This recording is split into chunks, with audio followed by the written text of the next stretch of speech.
gold is really there. You know that we're going to go into Fort Knox? What happens if it's not?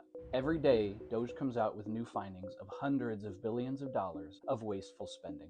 Elon Musk. Elon Musk. You get your musty hands off of our money. He is a dick. It is unacceptable, unconstitutional, ultra-vires. They've exceeded their authority. And we're going to fight it in the streets. We have to fuck Trump. You musty moo.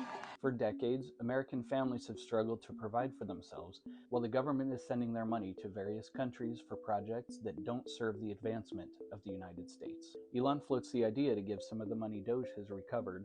Trump supports the idea, suggesting that 20% of savings could go back to the taxpayers, which could be upwards of $5,000.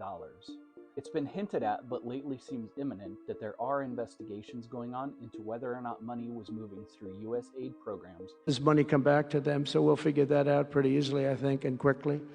Back into the pockets of the very politicians who support the wasteful, if not fraudulent programs, and they are squirming. We don't know what all they have on us. We will rest. Top Democrats have turned out in an attempt to rally their base of professional protesters, always ready to rebrand their messaging to whatever the current thing is.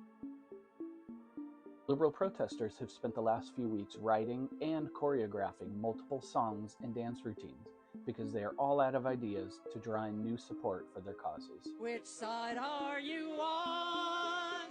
Which side are you on?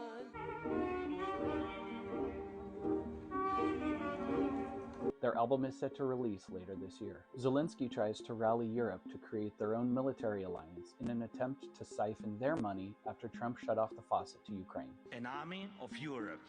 After refusing his people a fair election to maintain power, while Zelensky claims he won't accept any deal between Putin and Trump.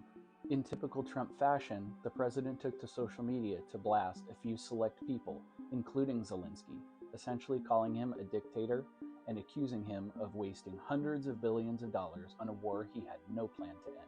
J.D. Vance made a big splash when he attended the Munich Security Conference. You do not have shared values if you're jailing people for saying we should close down our border. You don't have shared values if you cancel elections. You do not have shared values if you're so afraid of your own people that you silence them and shut them up. So let's have shared values. Let's defend democracy. Let's have free expression, not just in the United States, but all over the Western world. That is the path to strong alliances in Europe. He took the opportunity to bluntly call attention to the abysmal lack of freedoms and growing unrest with the migrant crisis. It was just too much for some leaders to handle. Let me conclude, and this becomes difficult.